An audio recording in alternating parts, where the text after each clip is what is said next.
So Beaugrand has made her move, and Potter has to respond. And it will be bronze for Britain's Beth Potter. And now the emotions really start to flow.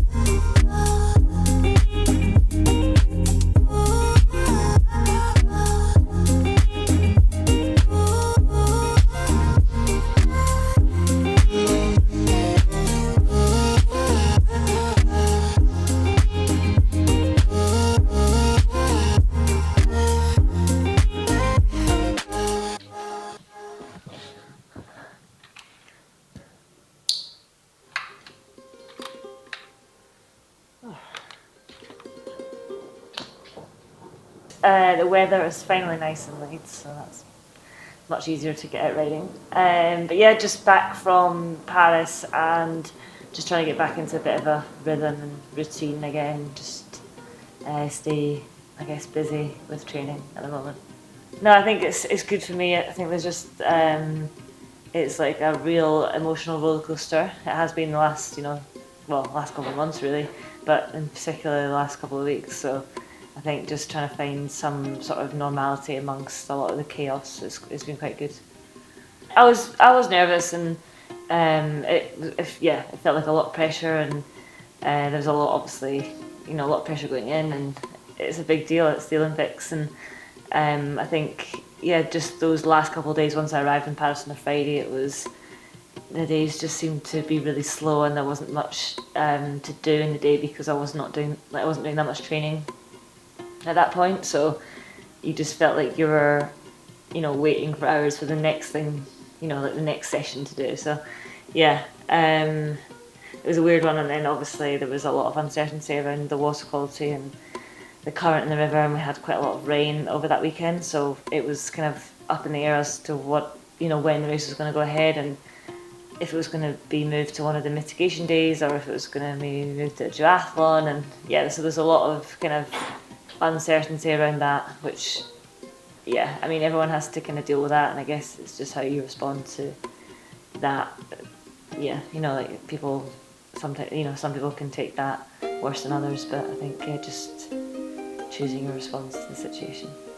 I think for the whole kind of Olympics, I knew that there was more of a big deal and it was different, but I just tried to keep it the same in my head. We had the same sort of walkout, we had the same heartbeat music at the start. There was a lot more people there, and obviously there was a lot more to win or lose at the end of the day.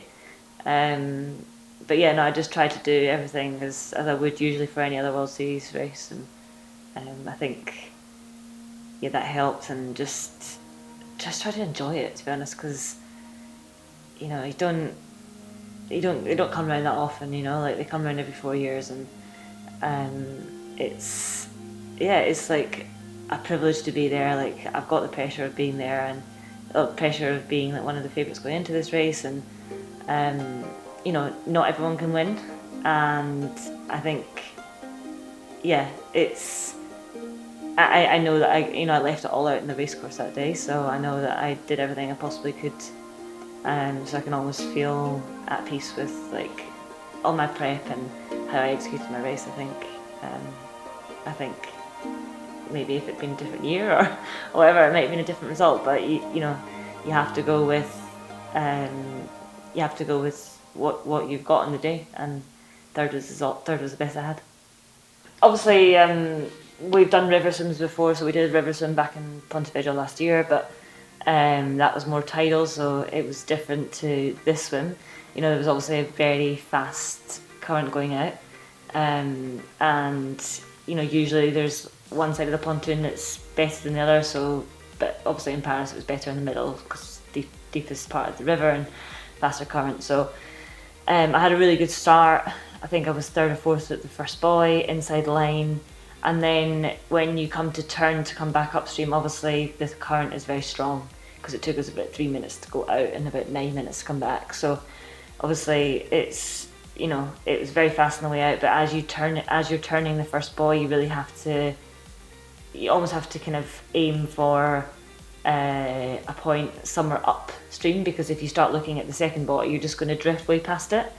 So it was like, you know, I didn't have much time to practice it because we weren't allowed in the water before the race, so I literally did a trial. Well, I had last year as an example, but I had, you know, like a warm up in the river just before the race, so got to kind of feel the strength of it. And yeah, so yeah, turning was difficult because obviously you're trying to swim upstream, but you're just going further and further away from the buoy for what it looks like.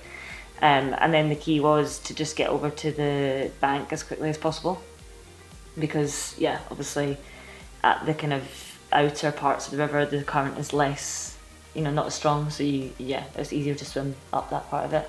But there were parts of it that were really difficult, like going into the bridge on the way back.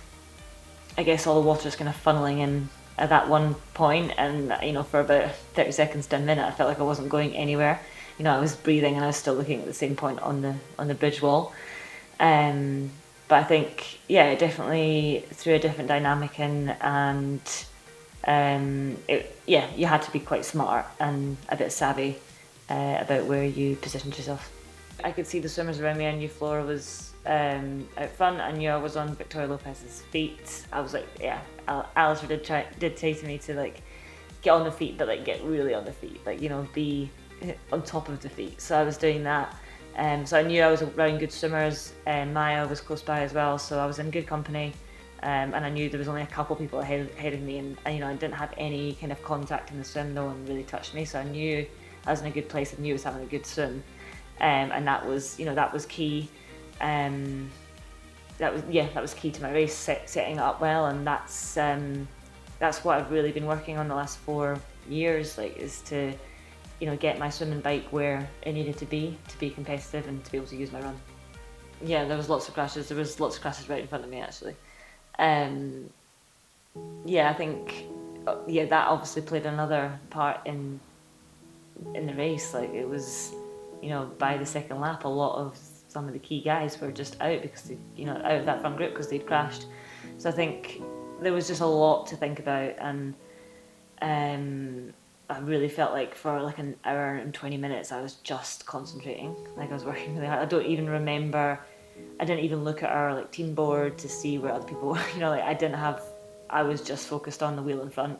The whole time, and I don't even think I managed to get enough nutrition into me. And I think we were all the same in the group. And I know, just because it was, you were too scared to take both, like, a hand off the handlebars in case.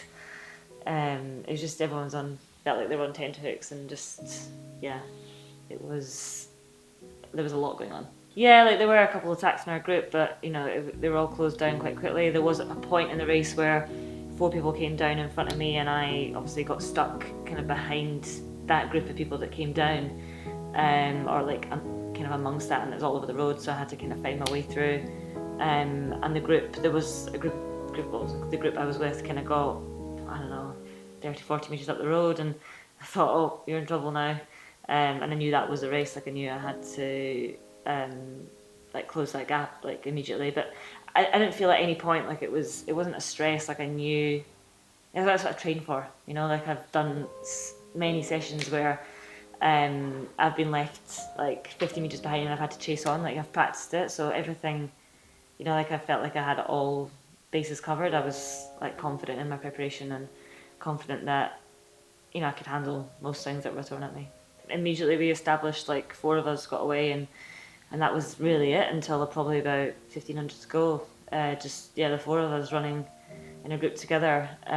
It was, the pace was high, and but like, as you've seen, like, you know, this year I have been struggling to kind of find my running legs, and it's been frustrating, but I think that's sport. That's the way it goes sometimes, and I really had to dig deep on that last lap. And you know, I said to myself, I'm not leaving Paris without a medal. So, coming home with 2 is pretty sweet. Can't really describe it. I just don't feel myself when I'm running. Like, I feel like I look quite tense, and I just for me, it's just not clicking at the moment. But that's fine. Like that, you know, you can't win all the time, and obviously it's frustrating. But you know that is sport at the end of the day, and yeah. So how did it feel crossing the line? Well, I would want to say joy, but it was just complete relief, to be honest. Just kind of like relief that, you know, it was done and I had, you know, crossed the line, it was finished. It's been a lot, you know, the past year, like since the World Champs, and I don't feel like I have a lot of pressure from like external people. Like I feel like I put a lot of pressure on myself to do well. So yeah, that's been like my own expectations. It's been hard, kind of like living inside my head for the last year. I don't recommend it, but yeah, it's that's just sport. I've been spotted just around the street a couple, you know, like people just saying, "Oh, you Beth Potter, well done." I was home in Glasgow at the weekend, and that was nice. You know, like every other car was giving me a little toot. And you did it. You got an Olympic medal. I got two. You got 2 Olympic medals. Yeah, exactly. So I think it's just going to take a bit of time to sink in and kind of realise what I've done. And it has been hard since being home, just because you're out of that kind of bubble. You're thrown back into reality, and you know it's not all about you. You know, you have there's other things going on in the world. You're not in this little Olympic village bubble. So yeah, life goes on. So these are the special boxes that we got. This is the first time I'm seeing it, to be honest with you, because they were in Paris and they just arrived back.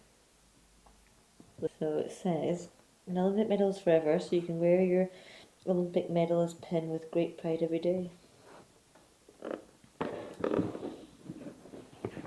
There we go, got another one as well.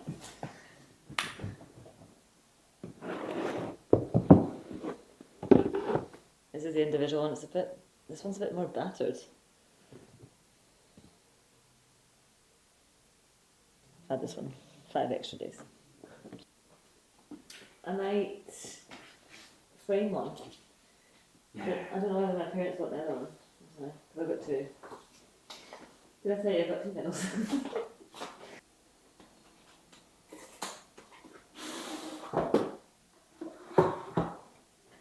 Oh, it's like